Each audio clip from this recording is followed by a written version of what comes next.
Իմ հարցնել է տեսահոլովակական մեդիայի օրենքների փոփոխություններ կատարելու նախագծի իրադրում, որը ազգային ժողովում կրթության, գիտության ու հետազոտության ազգային ժողովի կողմից արդեն ստացել է հավանություն։ Այստեղ նշվում է, որ արգելվելու է տեսահոլովակական հաղորդումների սահմանադրական կարգազորին ապարելու, պատերազմի, բռնության, դաժանության խարույկ պարունակող տեղեկատվության տարածումը ցանկը երկար իշխարքամ։ Այս արդեն իսկ քրեորեն պատժելի են, որն է իմաստը ներառելու այս օրենքի փոփոխություններ կատարելու եւ արդյոք իշխանության համար հնարավորություն չի ստեղծում սահմանափակել լրատվամիջոցների ազատությունը եւ եթե ուղիղ եթերում հարցազրույցի ժամանակ հյուրը հայտարարություն է անում, որի բովանդակությունը արգելված է այս օրենքով, արդյոք մեդիան է պատասխանատուն այս իրավիճակում եւ արգելվում է նաեւ օտարերկրյա ծրագրերով Հայաստանի ներքաղաքական կյանքի միջամտող բովանդակության տարածումը դա կարելի է կամայականորեն մեկնաբանել, ինչ մեխանիզմով է որոշելու դա միջամտությունը թե կան։ Շատ ճիշտ եք, տեսեք, լուծումները կան, օրինակ բնականա, որ ուղիղ եթերի ժամանակ շատ դժվար է վերահսկողության տակ պահել քո հյուրի բովանդակությունը, այստեղ արդեն լրագրողները պետք է պատրաստված լինեն եւ մեր օրենսդրությունը եւ մեր նորմատիվ ակտերը եւ հեռուստաընկերությունները դրա մասին գիտեն, պահանջում են, որ այդպիսի ժամանակ կամ վարողը կանգնեցնի եթերը, նկատողություն անի, առաջի անգամ, եթե հյուրը չլսի եւ շարունակի նույն բովանդակությունը, ապա հաղորդումը պետք է դրանով ավարտվի։ Եթե դրա հնարավորությունը չկա, ոնց է մեր մոտ նշած, բան ժամկետներում, կար ժամկետներում նույն հաղորդման եթերում կամ նույն բանի հեռուստահաղորդման ծրագրի եթերում պետք է վարողը հեռուստաընկերություն ներողություն խնդրեն, բացատրեն, որ դա ուղիղ եթերում ա եղել եւ հավաստիացնեն, որ չի կրկնվի։ Այսինքն մենք հնարավորությունը տալիս ենք, դա միանշանակ եւ կրկնում եմ, ասա ամբողջ նրա համար է, որպեսզի այդ խախտումները շարունակական բնույթ չկրեն։ Հասկանում եք, միայն դրա համար, այսինքն 1, 2, 3, 4 եւ դա պարզ է, որ եթե դա դառնում է տվյալ խմբագրության խմբագրական քաղաքականության բաղադրիչը, ինքը ինչ որ դեր է քաղաքական կատարում, այդ ժամանակ նրանք խնդրեմ են ունենում, նույնը վերաբերում է վերահաղորդվող օտար ծրագրերին, այնտեղ էլ բավականին մենք ունենալու ենք, մենք հիմա մեր իրավաբանական վարչությունը զբաղվում է իրավական ապահովման, մենք պետք է հասկանանք ինչ կարգեր պետք է ընդունենք, ինչ պետք է անենք, բայց հավատացնում եմ ձեզ, որևէ միտում չկա ինչ-որ բան սահմանափակել, մենք միշտ մի կարևորագույն մեր միսիան մենք համարում ենք առաջի հերթին բավարարել հեռուստաընկերությունների պահանջմունքը եւ ցանկացած նույնիսկ երկիմաստություն, օրենքի մեջ մենք միշտ փորձում ենք մեկնաբանել հօգուտ հեռուստաընկերությունների, հատկապես ABN-ին ինձ թվում է սա չի բանանում, ոչ մի ABC-ին, մի քիչ վերաբերվում է ինձ թված Նարեկի կանալն, պետք է ուշադիր լինեք, որովհետեւ մի մասն էլ ձեր մոտ բանի, ձեր բովանդակության գեներացումը ոչ Հայաստանում, դրսում ստուդիաներ ունեք, ես չեմ սխալվում, չէ՞։ Միայն հայկականը, դրսում ստուդիաներ չունեք, չէ՞։ Շատ լավ, ուրեմն շփոթում եմ, կներեք։ Եվ ինչպես են հասկանալու օտարերկրյա հաղորդման ժամանակ կարգին չէ, թե միջամտություններ, ինչ մեխանիզմներով են։ Սա ամենադժվարն է եւ մեր դեռ վեճեր կան, չբացեմ ամբողջ խոհանոցը, օրինակ շատ իրավական կառույցներ, օրինակ նույն Արտադրության նախարարությունը, օրինակ կամ ազգային ժողովի մասնագետները շատ լեգիտիմ հարցադրում են անում, իսկ ինչ բան է ներքին, քաղաքական միջամտությունը։ Եվ ես չեմ բացառում, որ նույնիսկ այդ հատվածը ինքը օրենքից հանվի։ Եթե չի հանվի, մենք բոլորով պետք է մտածենք, այնպիսի ճիշտ մեկնաբանություն տանք, որպեսզի դա տարեթերցում հետո չպարունակի եւ չտա մեզ, այն գործիքները, որով մենք կարող ենք փակել մեզ դուր չեկած ինչ-որ հեռուստաընկերություններին, դուք ճիշտ եք ասում, սա դեռ լուծված խնդիր չի, որտեղ նաև միջազգային պրակտիկայում շատ դժվար ենք մենք գտնում այդ ձևակերպումը ներքին գործերի մեջ խառնվելը, այլ բաներ գործում են, այլ սահմանափակումներ, բայց սա մենք չենք կարող գտնենք, սա վիճելի է, ճիշտ եք նկատել, շնորհակալություն։ Հաջորդ հարցը կրկին այս թեմայի հետ կապված երկու ճշտող հարց ունեմ, օրինակ երբ ֆորմեր բարձրաստիճան պաշտոնյաները արձագանքում են օտարերկրյա չինովնիկների կարծիքներին կամ բռնության ոճերին կամ լրագրողներին, չէ՞ կարծում, երբ որ մենք ուսաբանում ենք կամ խոսում ենք այդ մասին եթերում, Սա կարելի է համարել որպես խախտում, հետագայում համարի ասել խախտում, եւ երկրորդ օրինակ, երբ որ Ադրբեջանի նախագահի համալիրը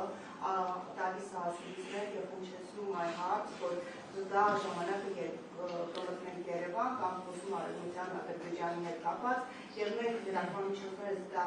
լուսաբանում ենք,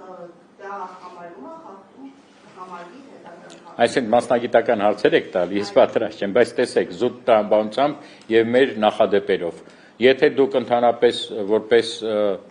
դա նորություն եք ասում եք, երեք իր Խամալիևը հայտարարեց, որ մտնելու է Հայաստան առանց որևէ մեկնաբանության, առանց որևէ ինչ որ ձևով կամ նույնիսկ ոչ վերբալ ձեր դեմքով,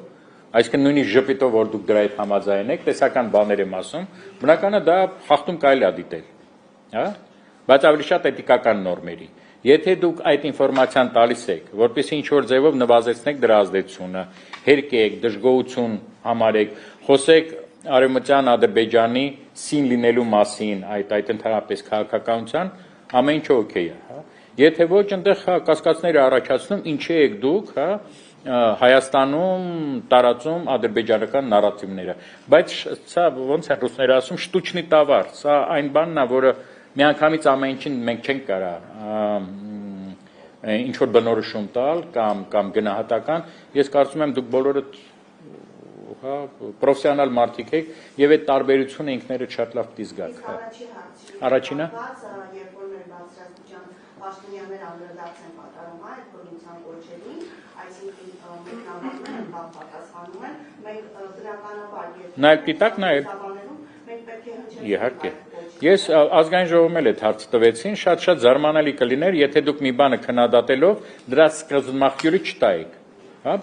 անհասկանալի է եւ շատ ժամանակ այդ մանիպուլյացիան կա բոլոր մամուլում, ասում են, այս հենց պատասխանեց, տեղը դրեց, սպորտը տեղը դրեց, չասելով ինչ է ասել, որովհետեւ ի վերջո մենք դի հասկանանք դրսից գործընկերների միջազգային կազմակերպությունների ցանկացած երկրից կարող է շատ հիմնավորված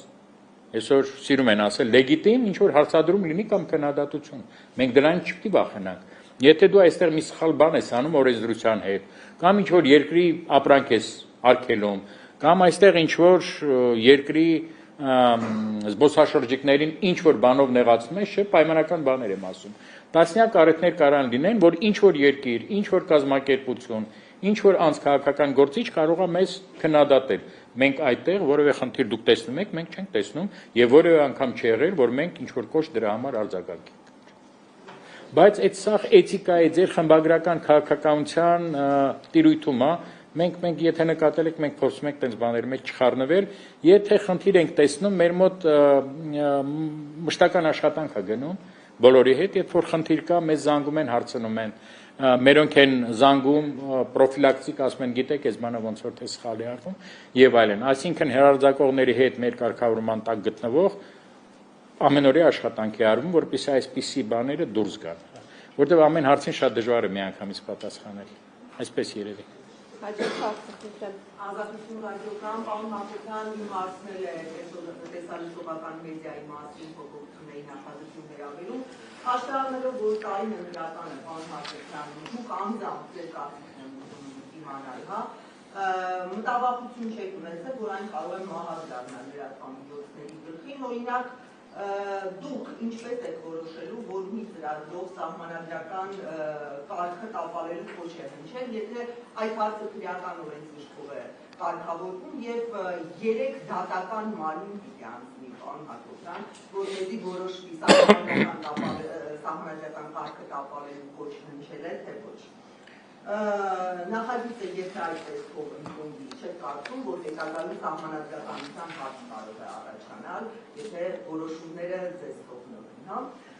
Նաև մեդիա փորձագետներն են, պարոն Հակոբյան, դաշտի հասարակական կազմակերպություններն են անհանգստացած այս ստացումներով, որ դրանք խաղաղական մեկնաբանության տեղ կարող են թողնել։ Նրանց հետ ուզում եմ իմանալ, քննարկել եք, հաշվի առել եք նրանց դիտարկումները, մշակման փուլում կարծես ասում էին, որ ներգրավված չեն եղել։ Նաև կարևորում են Վենետիկի հանձնաժողով փորձաքննության ուղարկելը, դուք տեղյակ եք ուղարկվել է թե չէ, եթե ոչ ինչու չի ուղարկվել, եւ նաև վերջին հարցներով ուզում եմ խնդրում շատ են հարցերը, դուք ներքին գործերի միջամտելու հարցին անդրադարձած եւ ասեք, որ օրենսդրության մեջ թերի է, հա։ Այդ դեպքում ինչու է այնտեղ գտել նախագծում եւ եթե ճիշտ հասկացա, խնդրում եմ նորից ասեք, հա, կամ եթե սխալ եմ հասկացել, ինձ արդյոք պատկասում եք առաջին ընթերցման ժամանակ այդ ձևակերպումը հանել նախագծում։ Շնորհակալություն, երկար մի քանի բանից բաղկացած, բայց ես ստիպված եմ որպես հանձնաժողովի նախագահ խոսալ, ոչ թե անձամբ իմ կարծիքը չեմ կարծում ձեզ հետաքրքրում, առանձին կարանք դա քննարկենք, հա։ Վերջինից սկսեմ։ Ինչից եղավ ներքին գործերին միջամտելու։ Քանի որ որևէ մեկի համար գաղտնիք չի, որ ավելի շատ այսպիսի տեղեկատվական հարձակումները քարոզչական, նույնիսկ հարձակումները չէ։ Այն տեղեկատվական օրակարգը, որը թելադրվում է մեզ դրսից, դա Ռուսաստանի արտադրության ալիքներից է։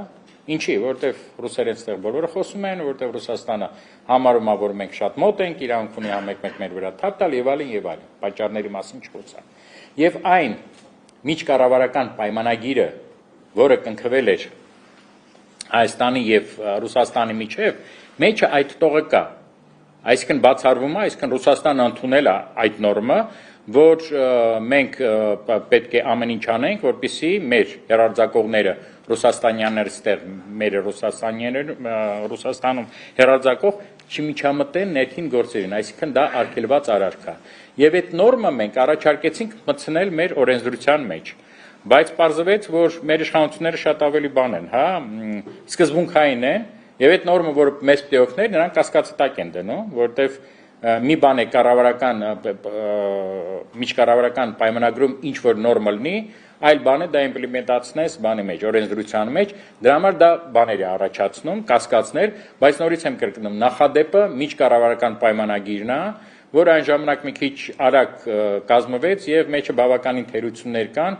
որոնք նվազեցնում են մեր հնարավորությունները վերահսկողության, գիտեք, ռուսական ծրագրերին։ Սա այսինքն մեր նախադեպը միջկառավարական պայմանագիրն էր։